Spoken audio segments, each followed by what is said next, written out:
देवी शंकर के मंदिर में जाओ, शिव जी का पूजन कर जब वापिस आओ तो शंकर भगवान के मंदिर में जो बाहर नंदी बैठता है उसके कानों में ओम नमः शिवाय बोलकर अपने मन की कामना उसके कानों में बोलकर आप आ जाइए, आपकी कामना 3 महीने में पूरी हो जाती है। नंदी के ईश्वर भगवान का स्मरण करिए। अगर 7 बेलपत्र आप शंकर को समर्पित करते हो तो 1 बेलपत्र नंदी भगवान पर भी अवश्य समर्पित करें। नंदीश्वर भगवान शिव को समर्पण, 1 बेलपत्र नंदी के ईश्वर की ओर चढ़े। और बहुत ध्यान दीजिए महाराज, अगर कोई काम अटक रहा है, नहीं हो रहा, बहुत प्रयास करा तो भगवान शंकर के मंदिर में 5 बेलपत्र चढ़ाइए। और शंकर भगवान की जो छोटी लड़की है अशोक सुंदरी, आपको बताया था ना अशोक सुंदरी का स्थान, भगवान शंकर की 6 लड़कियां हैं, उसमें से सबसे छोटी लड़की अशोक सुंदरी की जगह पर 1 बेलपत्र चढ़ाइए। फिर 1 बेलपत्र नंदी के ईश्वर पर चढ़ाइए। और नंदी के ईश्वर पर चढ़ाने के बाद भगवान शंकर के मंदिर के बाहर चौखट पर दिया लगा दीजिए साइड में, और फिर अपने घर पर आ जाइए, आपका कार्य सफल होना प्रारंभ हो जाएगा। नंदी के ईश्वर भगवान नंदी के ईश्वर का स्मरण कर लेने पर जीव आनंद सुख की अनुभूति करता है, आनंद सुख को पाता। भगवान नंदी के ईश्वर का पूरी दुनिया में केवल एक केदारनाथ ही एक ऐसा है जहां पर ओम कुंड विराजमान है। कौन सा कुंड है वहां पर? ओम कुंड। जो बच्चा हकलाता है, तोतला बोलता है या गूंगा होता है, जिसकी वाणी नहीं होती, वो अगर ओम कुंड पर जाकर ओम बोलने का प्रयास करता है तो जितनी देर तक उसके मुंह से घुन्न की आवाज निकलती है उतनी देर तक ओम कुंड में से पानी का बुलबुला निकलता रहता है। और 7 या 8 बार बोलने से व्यक्ति हकलाना छोड़ देता है, तोतला बोलना छोड़ देता है और उसकी वाणी आ जाती है। वो ओम कुंड केदारनाथ जी में बसता है। कहां बसता है? केदार। जब सीता जी विवाह कर आई, कौशल्या जी ने कहा, जानकी, हे जानकी, हमारे यहाँ की रीति है, घर में बहू पहली बार आती है तो मीठा भोजन बनाती है। जाओ, या तो खीर बनाओ, या मीठी भात बनाओ, या मीठी तुली बनाओ, कुछ भी करो, हलवा बनाओ, सीरा बनाओ, पर मीठा बनाओ, बनाइए। जाओ जाओ जरा। सीता मैया गई और माता जानकी ने खीर बनाई। क्या बनाई माता जानकी ने? जम के बोलो जरा। खीर। और सीता जी ने खीर बनाई, कौशल्या, कैकेयी, सुमित्रा, दशरथ जी सबको दे दी। सब खाने के लिए बैठे। अब जैसे खीर खाने के लिए बैठते तुरंत एक तेज हवा का संचार हुआ। बहुत तेज हवा चली, बहुत तेज। और जैसे ही हवा चली, एक कचरा दशरथ जी के कटोरे में खीर में जाकर गिर गया। एक तिनका, एक कचरा दशरथ जी के कटोरे। सीता जी खीर परोसकर इधर से निकल रही थी, उन्हें दशरथ जी के कटोरे में खीर में तिनका देखा, कचरा देखा। तो सीता जी को लगा, पहली बार तो मैं अपने ससुर को भोजन करा रही हूँ, पहली बार तो मैं अपने ससुर को भोग लगा रही हूँ। अगर ससुर के कटोरे में कचरा दिखेगा, तिनका दिखेगा, तो ससुर क्या कहेंगे? ये ससुर कहेंगे क्या कि मेरी बहू ने मुझे खाना दिया, भोजन दिया और उसमें भी कचरा दे दिया, और पहली बार तो मैं भोजन दे रही हूं, करूं क्या? सीता जी रसोई घर में गई और रसोई घर में जाकर माता जानकी ने, माता सीता रसोई घर में पहुंचते सीता जी झरोके में से, खिड़की में से जो कटोरे में तिनका पड़ा था खीर के अंदर, मां जानकी उस तिनके को निगाहों से देखने लगी। ऐसी निगाह से जानकी जी ने देखा, सीता ने देखा कि वो कचरा कटोरे के अंदर ही जलकर भस्म हो गया। वो तिनका कटोरे में ही जल गया, बस। अब तिनका कटोरे में जब जलकर भस्म हुआ, दशरथ जी ने देख ली। और दशरथ जी ने देखा, तुरंत दशरथ जी उठकर सीता के पास में गए। तुरंत, जानकी, जानकी, पिताजी आप आए हो, आओ बैठो। पिताजी रसोई घर में आए आप, मुझे बुलाते मैं आती दौड़कर। आप रसोई घर में क्यों आए पिताजी? कैसे आना हुआ? कैसे आए हो? बोलो। दशरथ जी ने कहा, बहू आज तुझसे कुछ मांगना है। पिताजी मुझसे? आज तो मैंने पहली बार आपको मीठा भोजन बनाकर खिलाया है, बहू को कुछ देना चाहिए, और आज ससुर मांगने के लिए आए? मेरे ससुर मांगने के लिए आए हैं, राजा दशरथ आज सीता से मांगने के लिए आए हैं, ये क्या? बहू आज मुझे तुझसे कुछ मांगना है, देगी? हाँ पिताजी, मांगो, क्या चाहिए? सीता, पहले राम की सौगंध खा कि तुझसे जो मांगूंगा तुझे देना पड़ेगा। सीता जी कहती हैं, प्रभु पिताजी मैं भले सौगंध न खाऊं पर जो मांगोगे दे दूंगी, बोलो क्या चाहिए? बोलो ससुर जी आपको क्या चाहिए? पिताजी क्या चाहिए? दशरथ जी बोले वचन तो देना पड़ेगा, पहले वचन दे। वचन देती हूँ पिताजी। ये सीता अपने ससुर दशरथ को आज वचन देती है, जो रसोई घर अन्नपूर्णा में जो आप मंगोगे मैं दूंगी। तो दशरथ जी ने कहा तूने वचन दिया है सीता, तो मुझे आज वचन के रूप में दे दे कि जैसे आज तूने कटोरे में पड़े हुए तिनके को देखा, ऐसा किसी दुश्मन को। 2 बार पशुपति व्रत कर लिए, आपने ये कर लिया, आपने प्रदोष कर लिया, आपने सोमवार कर लिया, आपने सारे अनुष्ठान कर लिए, बहुत सारे उपाय भी करे। तो शुक्रवार के दिन अगर शंकर के मंदिर में जल चढ़ाया जाए तो नारी का अखंड सौभाग्य होता है।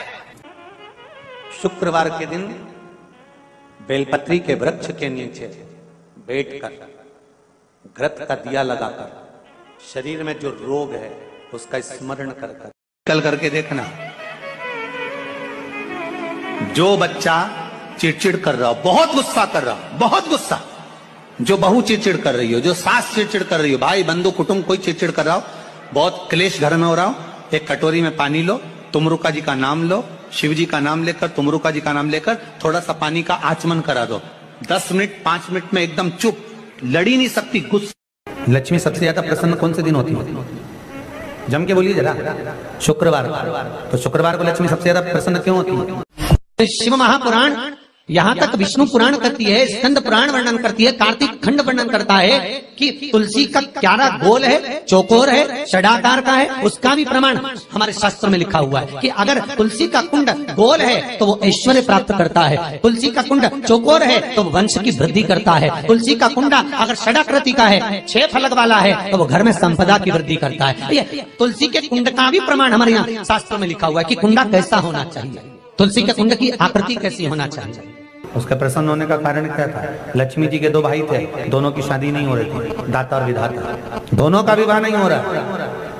और दाता विधाता के लिए लक्ष्मी बड़ी परेशान थी, रोज नारायण से कहती थी प्रभु कुछ कृपा करिए, दाता विधाता का विवाह नहीं हो रहा, उम्र होती चली जा रही है, इनका कुछ करिए प्रभु, आप नारायण आप कुछ तो कर सकते हो। भगवान नारायण ने तब लक्ष्मी से कहा एक काम करो, बेलपत्री के पेड़ के नीचे बैठकर लक्ष्मी तुम अनुष्ठान करो तुम्हारे भाइयों के विवाह के लिए। इसलिए आज भी हमारे हिंदू धर्म की रीति है कि बेलपत्री के पेड़ के नीचे शाम के समय लक्ष्मी का वासा होता है। इसलिए लोग इस बेलपत्री के पेड़ के नीचे तुम्हारा रात्रि को शाम को 6 बजे से लेकर रात्रि को 8 बजे तक तुम्हारा निवास होगा। जैसे पीपल के पेड़ में देवताओं का निवास, आपको आप लोगों ने यदि पद्म पुराण पढ़ी होगी या सुनी होगी तो उसमें स्पष्ट कहा है। पीपल के वृक्ष की गणना ध्यान देना, पीपल के वृक्ष में सुबह 4 बजे से लेकर 7 बजे तक ब्रह्मा जी का वासा होता है। पीपल के वृक्ष में सुबह 7 बजे तक ब्रह्मा जी का वासा, 7 बजे से लेकर 10:30 बजे तक पीपल के वृक्ष में भगवान विष्णु का वासा होता है। कितनी बजे तक? 10:30। 10:30 से लेकर 11:30 12 बजे तक पीपल के वृक्ष में पितरों का वासा होता है। इसलिए हमारे यहाँ पितरों को श्राद्ध पक्ष में जो भोजन कराया जाता है वो 10:30 से 12 के बीच में कराया जाता है। 12 बजे के बाद पीपल के वृक्ष में दोपहर के 1:30 बजे तक आहूतों का वासा रहता है। आहूत कौन? जो गर्भ में शांत हो गए, जो कुंवारी अवस्था में शांत हो गए, जो जन्म लेने के बाद उनका विवाह नहीं हुआ और शांत हो गए, उन आहूतों का वासा उस पीपल के वृक्ष में दोपहर में 1:30 बजे तक रहता है। उसके बाद में प्रेतों का वासा चालू होता है। इसलिए दोपहर के समय पीपल के पेड़ की परिक्रमा नहीं होती। फिर शाम को 4 बजे से 7 बजे तक पीपल के वृक्ष में शंकर जी का वासा होता है। इसलिए शाम के समय पीपल की परिक्रमा नहीं होती। 7 बजे के बाद में पीपल के वृक्ष में रात्रि को 9 बजे तक कुबेर का वासा होता है। फिर 9 बजे के बाद में प्रेतवास चालू होता है पीपल के वृक्ष में। उसी तरह बेलपत्री का जो वृक्ष है, उस बेलपत्री के वृक्ष के नीचे रात्रि को 8 बजे से लेकर 12 बजे तक बेलपत्री के पेड़ के नीचे कुबेर का निवास होता है। महाराज, कुबेर का निवास। प्रयास करा करो इसी बेलपत्री के पेड़ के नीचे हम दीप लगाएं, घी का दीप। यदि संपदा की कमी हो तो, अगर भगवान ने खूब संपदा दी है तो भले मत लगाओ, कोई दिक्कत।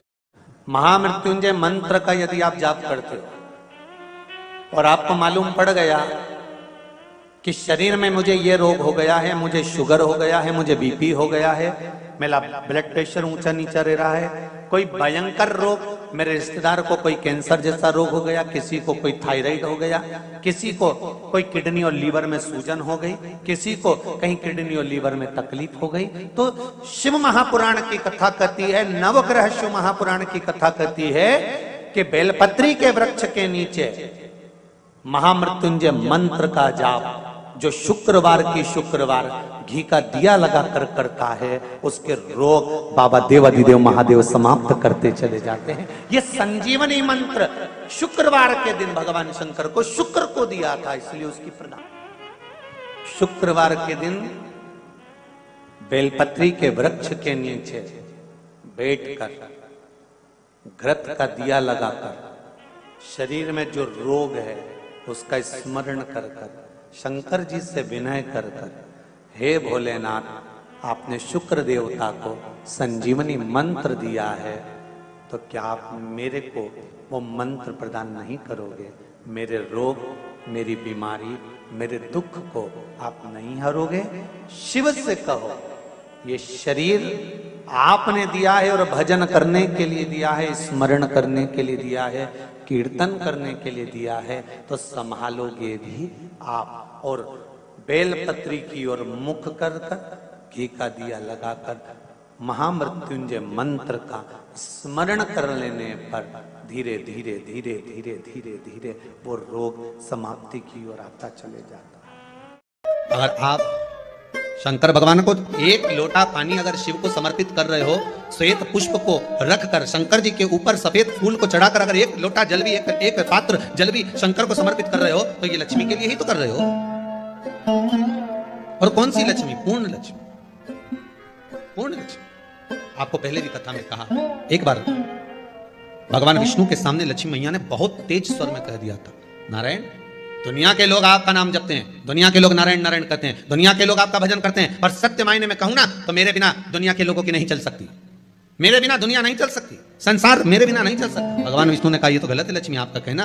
एक दिन लक्ष्मी को अहंकार आ गया, अहंकार के संबोधन जब माता लक्ष्मी करने लगी तो भगवान उसी समय पर भगवान विष्णु को क्रोध आ गया और भगवान विष्णु ने कह दिया, लक्ष्मी तू इतनी बड़ी बड़ी बात कहती है कि तेरे बिना नहीं रह सकती संसार? मैं तुझे कहता हूं लक्ष्मी, तू अपूर्ण है, तू अपूर्ण है, तू पूर्ण कब हो गई?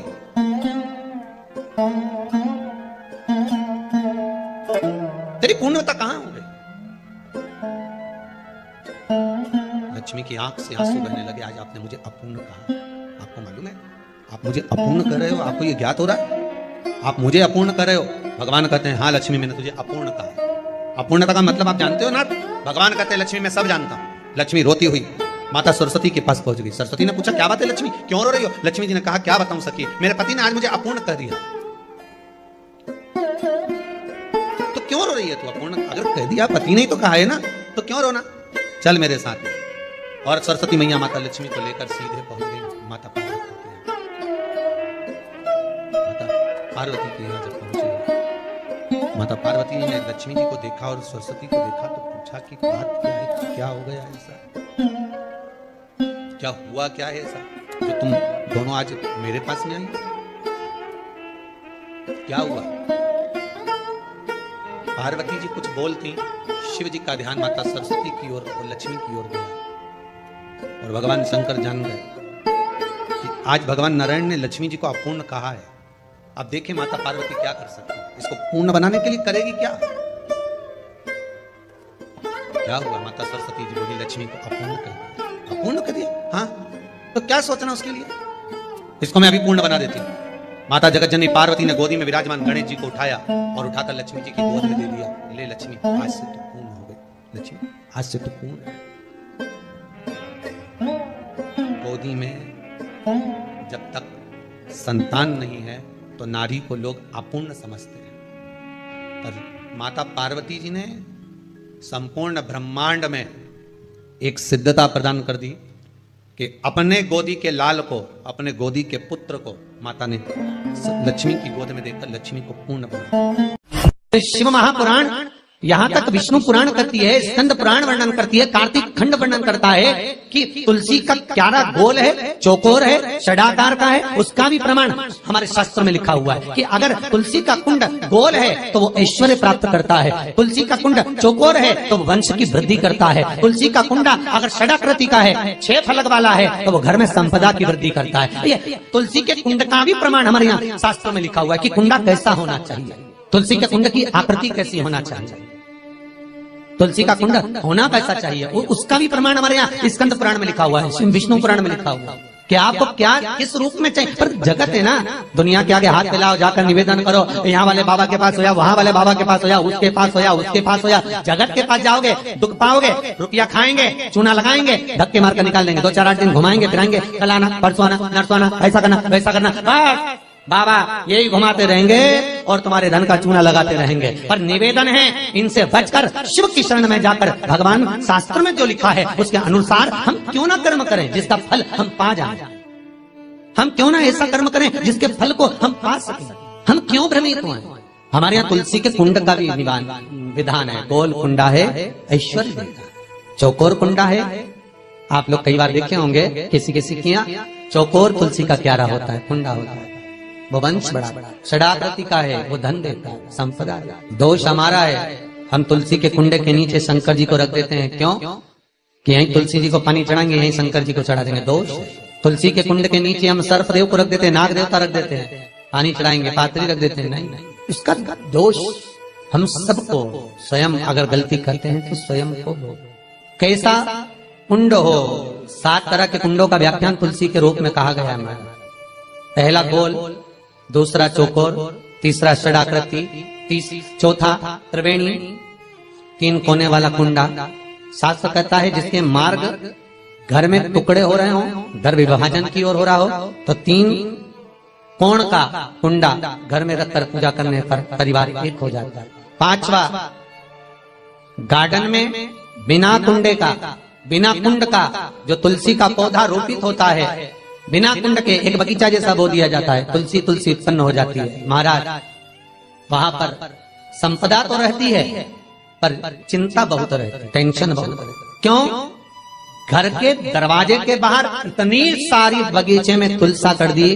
कोई निकल कर जा रहा था उसने थूक दिया, कोई निकल कर जा रहा था उसने पानी डाल दिया, कोई श्वान ने, कुत्ते ने, किसी ने, बिल्ली ने गंदगी कर दी, उसका दोष आपको लगेगा। इसलिए कुंड के अंदर तुलसा का वो धन तो देगा, जो तुमने बगीचे में तुलसा लगाई है, गार्डन तुलसा का करा, वो धन तो देगा, संपदा भी देगा, पर चिंता को बढ़ा देगा।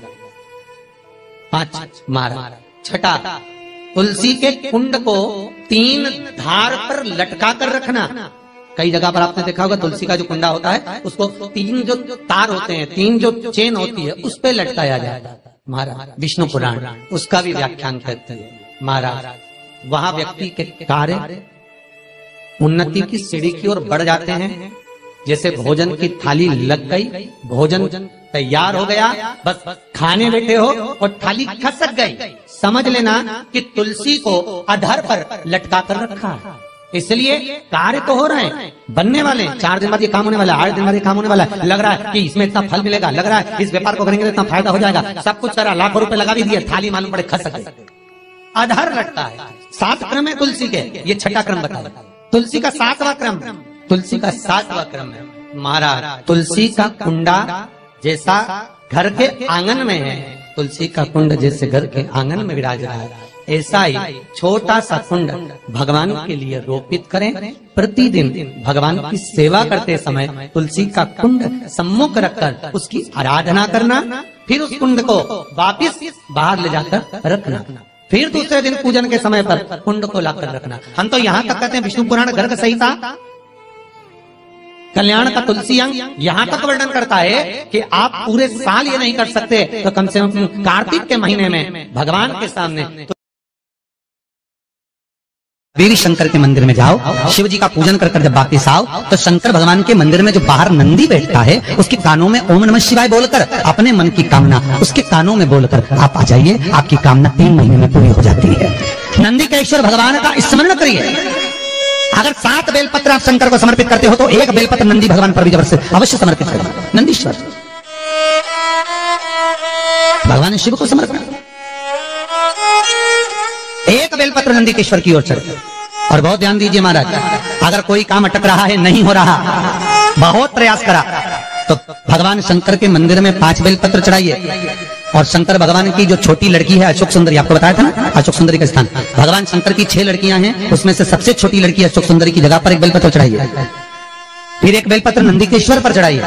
और नंदीकेश्वर पर चढ़ाने के बाद भगवान शंकर के मंदिर के बाहर चौखट पर दिया लगा दीजिए साइड में, और फिर अपने घर पर आ जाइए, आपका कार्य सफल होना प्रारंभ हो जाएगा। नंदीकेश्वर भगवान नंदिकेश्वर का स्मरण कर लेने पर जीव आनंद सुख की अनुभूति करता है, आनंद सुख को पाता। भगवान नंदिकेश्वर का पूरी दुनिया में केवल एक केदारनाथ ही एक ऐसा है जहां पर ओम कुंड विराजमान है। कौन सा कुंड है वहां पर? ओम कुंड। जो बच्चा हकलाता है, तोतला बोलता है या गूंगा होता है, जिसकी वाणी नहीं होती, वो अगर ओम कुंड पर जाकर ओम बोलने का प्रयास करता है तो जितनी देर तक उसके मुंह से घुन्न की आवाज निकलती है उतनी देर तक ओम कुंड में से पानी का बुलबुला निकलता रहता है। और 7 या 8 बार बोलने से व्यक्ति हकलाना छोड़ देता है, तोतला बोलना छोड़ देता है, उसकी वाणी आ जाती है। वो ओम कुंड केदारनाथ जी में बसता है। कहां बसता है? केदारेश्वर। जब सीता जी विवाह कर आई, कौशल्या जी ने कहा, जानकी, हे जानकी, हमारे यहाँ की रीति है, घर में बहू पहली बार आती है तो मीठा भोजन बनाती है। जाओ, या तो खीर बनाओ, या मीठी भात बनाओ, या मीठी चूली बनाओ, कुछ भी करो, हलवा बनाओ, सीरा बनाओ, पर मीठा बनाओ। बनाइए, जाओ जाओ जरा। सीता मैया गई और माता जानकी ने खीर बनाई। क्या बनाई माता जानकी ने? जम के बोलो जरा। खीर। और सीता जी ने खीर बनाई। कौशल्या, केकई, सुमित्रा, दशरथ जी सबको दे दी। सब खाने के लिए बैठे। अब जैसे ही खीर खाने के लिए बैठते तुरंत एक तेज हवा का संचार हुआ। बहुत तेज हवा चली, बहुत तेज। और जैसे ही हवा चली, एक कचरा दशरथ जी के कटोरे में खीर में जाकर गिर गया। एक दिन का एक कचरा दशरथ जी के कटोरे। सीता जी खीर परोसकर इधर से निकल रही थी, उन्होंने दशरथ जी के कटोरे में खीर में तिनका देखा, कचरा देखा। तो सीता जी को लगा, पहली बार तो मैं अपने ससुर को भोजन करा रही हूँ, पहली बार तो मैं अपने ससुर को भोग लगा रही हूँ।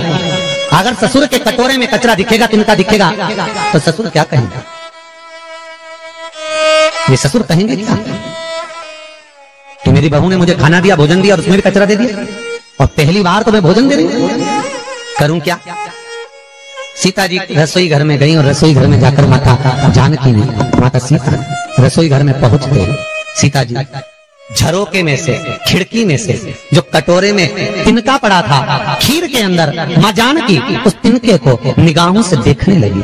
ऐसी निगाह से जानकी जी ने देखा, सीता ने देखा कि वो कचरा कटोरे के अंदर ही जलकर भस्म हो गया। वो तिनका कटोरे में ही जल गया, बस। अब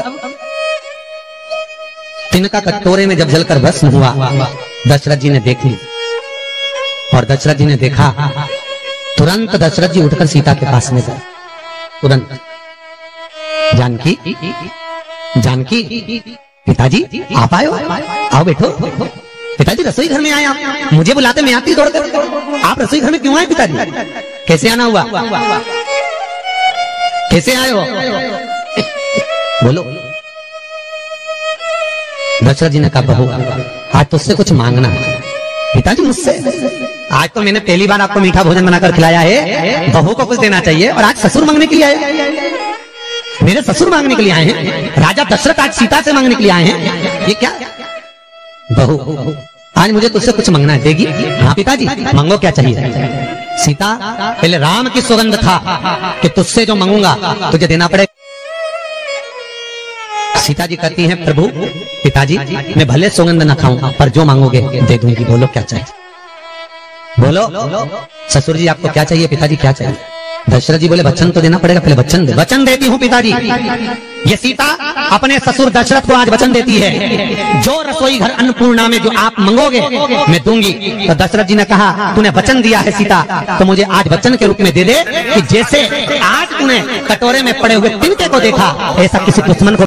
2 बार पशुपति व्रत कर लिए, आपने ये कर लिया, आपने प्रदोष कर लिया, आपने सोमवार कर लिया, आपने सारे अनुष्ठान कर लिए, बहुत सारे उपाय भी करे। तो शुक्रवार के दिन अगर शंकर के मंदिर में जल चढ़ाया जाए तो नारी का अखंड सौभाग्य होता है। शुक्रवार के दिन बेलपत्री के वृक्ष के नीचे बैठकर घृत का दिया लगाकर शरीर में जो रोग है उसका स्मरण कर कल करके देखना। जो बच्चा चिड़चिड़ कर रहा हो, बहुत गुस्सा कर रहा हो, बहुत गुस्सा, जो बहू चिड़चिड़ कर रही हो, जो सास चिड़चिड़ कर रही हो, भाई बंधु कुटुंब कोई चिड़चिड़ कर रहा हो, बहुत क्लेश घर में हो रहा हो, एक कटोरी में पानी लो, तुमरुका जी का नाम लो, शिव जी का नाम लेकर, तुमरुका जी का नाम लेकर थोड़ा सा पानी का आचमन करा दो। 10 मिनट 5 मिनट में एकदम चुप, लड़ी नहीं सकती, गुस्सा। लक्ष्मी सबसे ज्यादा प्रसन्न कौन से दिन होती है?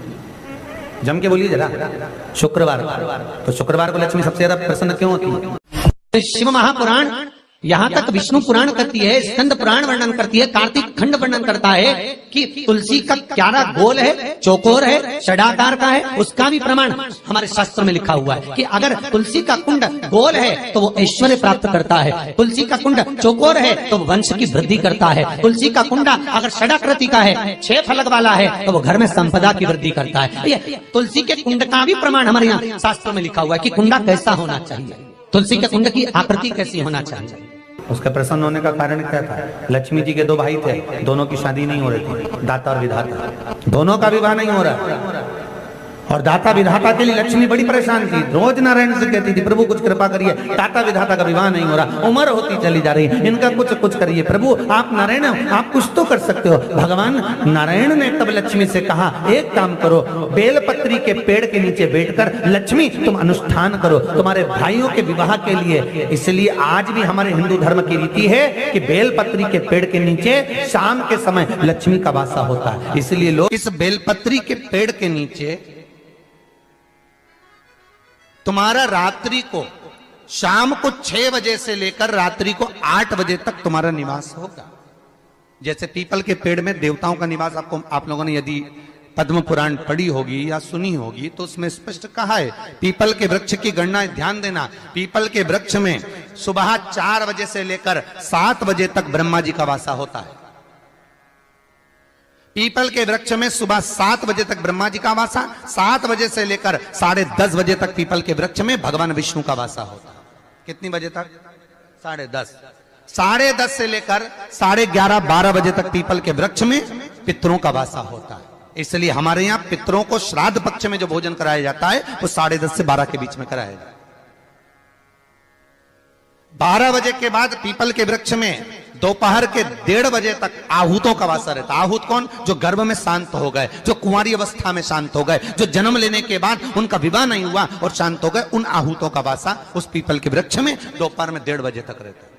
उसके बाद में प्रेतों का वासा चालू होता है। इसलिए दोपहर के समय पीपल के पेड़ की परिक्रमा नहीं होती। फिर शाम को 4 बजे से 7 बजे तक पीपल के वृक्ष में शंकर जी का वासा होता है। इसलिए शाम के समय पीपल की परिक्रमा नहीं होती।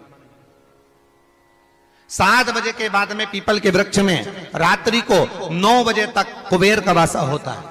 फिर 9 बजे के बाद में प्रेतवास चालू होता है पीपल के वृक्ष में।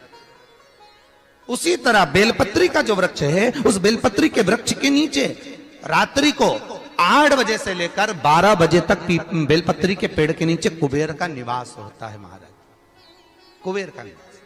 प्रयास करा करो इसी बेलपत्री के पेड़ के नीचे हम दीप लगाएं, घी का दीप। यदि संपदा की कमी हो तो, अगर भगवान ने खूब संपदा दी है तो भले मत लगाओ, कोई दिक्कत। महामृत्युंजय मंत्र का यदि आप जाप करते हो और आपको मालूम पड़ गया कि शरीर में मुझे ये रोग हो गया है, मुझे शुगर हो गया है, मुझे बीपी हो गया है, मेरा ब्लड प्रेशर ऊंचा नीचा रह रहा है, कोई भयंकर रोग, मेरे रिश्तेदार को कोई कैंसर जैसा रोग हो गया, किसी को कोई थायराइड हो गया, किसी को कोई किडनी और लीवर में सूजन हो गई, किसी को कहीं किडनी और लीवर में तकलीफ हो गई, तो शिव महापुराण की कथा कहती है, नवग्रह शिव महापुराण की कथा कहती है कि बेलपत्री के वृक्ष के नीचे महामृत्युंजय मंत्र का जाप जो शुक्रवार की शुक्रवार घी का दिया लगा कर करता है, उसके रोग बाबा देवाधिदेव महादेव समाप्त करते चले जाते हैं। ये संजीवनी मंत्र शुक्रवार के दिन भगवान शंकर को शुक्र को दिया था, इसलिए उसकी प्रदान। शुक्रवार के दिन बेलपत्री के वृक्ष के नीचे बैठकर घृत का दिया लगाकर शरीर में जो रोग है उसका स्मरण कर कर शंकर जी से विनय कर कर, हे भोलेनाथ, आपने शुक्र देवता को संजीवनी मंत्र दिया है, तो क्या आप मेरे को वो मंत्र प्रदान नहीं करोगे? मेरे रोग, मेरी बीमारी, मेरे दुख को आप नहीं हरोगे?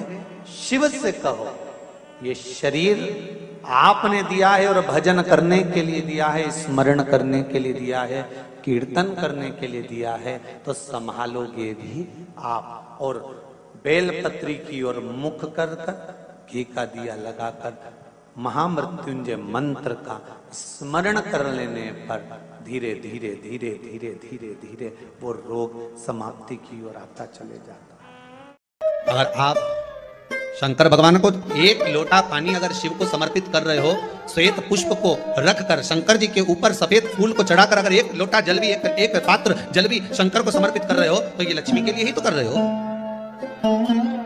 और कौन सी लक्ष्मी? पूर्ण लक्ष्मी, पूर्ण लक्ष्मी।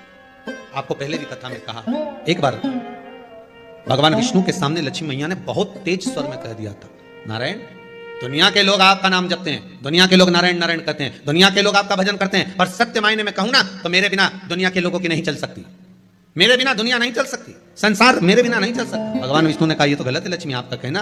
एक दिन लक्ष्मी को अहंकार आ गया, अहंकार के संबोधन जब माता लक्ष्मी कहने लगी तो भगवान उसी समय पर भगवान विष्णु को क्रोध आ गया और भगवान विष्णु ने कह दिया, लक्ष्मी तू इतनी बड़ी बड़ी बात कहती है कि तेरे बिना नहीं रह सकती संसार। मैं तुझे कहता हूं लक्ष्मी तू अपूर्ण है, तू अपूर्ण है, तू पूर्ण कब हो गई?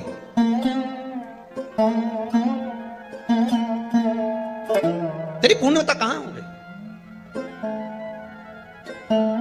लक्ष्मी की आंख से आंसू बहने लगे। आज आपने मुझे अपूर्ण कहा, आपको मालूम है आप मुझे अपूर्ण कर रहे हो? आपको ये ज्ञात हो रहा है आप मुझे अपूर्ण कर रहे हो? भगवान कहते हैं हाँ लक्ष्मी मैंने तुझे अपूर्ण कहा। अपूर्णता का मतलब आप जानते हो ना? भगवान कहते हैं लक्ष्मी मैं सब जानता हूं। लक्ष्मी रोती हुई माता सरस्वती के पास पहुंच गई। सरस्वती ने पूछा क्या बात है लक्ष्मी, क्यों रो रही हो? लक्ष्मी जी ने कहा क्या बताऊं सखी, मेरे पति ने आज मुझे अपूर्ण कर दिया। तो क्यों रो रही है तू? अपूर्ण अगर कह दिया, पति ने तो कहा है ना, तो क्यों रोना? चल मेरे साथ। और सरस्वती मैया माता लक्ष्मी को लेकर सीधे पहुंच गई माता पार्वती के यहाँ। माता पार्वती के यहाँ जब पहुंचे, माता पार्वती ने लक्ष्मी जी को देखा और सरस्वती को देखा तो पूछा कि बात क्या है, क्या हो गया ऐसा, क्या हुआ, क्या है ऐसा जो तुम दोनों आज मेरे पास में आई? क्या हुआ?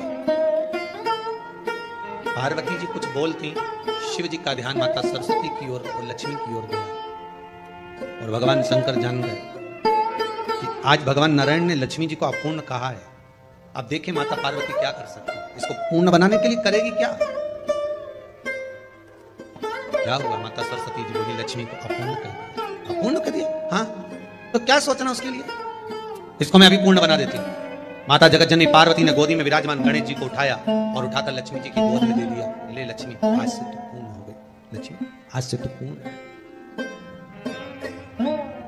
गोदी में जब तक संतान नहीं है तो नारी को लोग अपूर्ण समझते हैं, पर माता पार्वती जी ने संपूर्ण ब्रह्मांड में एक सिद्धता प्रदान कर दी कि अपने गोदी के लाल को, अपने गोदी के पुत्र को माता ने लक्ष्मी की गोद में देकर लक्ष्मी को पूर्ण बनाया। शिव महापुराण यहाँ तक विष्णु पुराण करती है, स्कंद पुराण वर्णन करती है, कार्तिक खंड वर्णन करता है कि तुलसी का क्यारा गोल है, चौकोर है, षडाकार का है। उसका भी प्रमाण हमारे शास्त्र में लिखा हुआ है कि अगर तुलसी का कुंड गोल है तो वो ऐश्वर्य प्राप्त करता है, तुलसी का कुंड चौकोर है तो वो वंश की वृद्धि करता है, तुलसी का कुंडा अगर षडाकृति का है, 6 फलक वाला है तो वो घर में संपदा की वृद्धि करता है। ये तुलसी के कुंड का भी प्रमाण हमारे यहाँ शास्त्र में लिखा हुआ है कि कुंडा कैसा होना चाहिए, तुलसी के कुंड की आकृति कैसी होना चाहिए, तुलसी का कुंड होना कैसा चाहिए, उसका भी प्रमाण हमारे यहाँ स्कंद पुराण में लिखा हुआ है, विष्णु पुराण में लिखा हुआ है कि आपको क्या किस रूप में चाहिए। पर जगत है ना,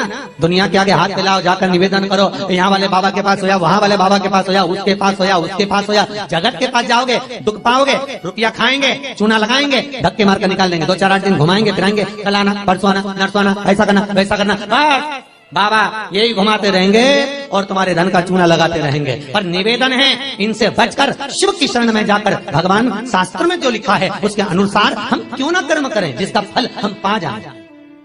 हम क्यों ना ऐसा कर्म करें जिसके फल को हम पा सकें। हम क्यों भ्रमित हुए? हमारे यहाँ तुलसी के कुंड का भी विधान है। गोल कुंडा है ऐश्वर्य देगा, चौकोर कुंडा है। आप लोग कई बार देखे होंगे किसी किसी के यहाँ चौकोर तुलसी का क्यारा होता है, कुंडा होता है, वो वंश बड़ा, षडाकृति का है, वो धन देता है, संपदा देता है। दोष हमारा है, हम तुलसी के कुंडे के नीचे शंकर जी को रख देते हैं। क्यों?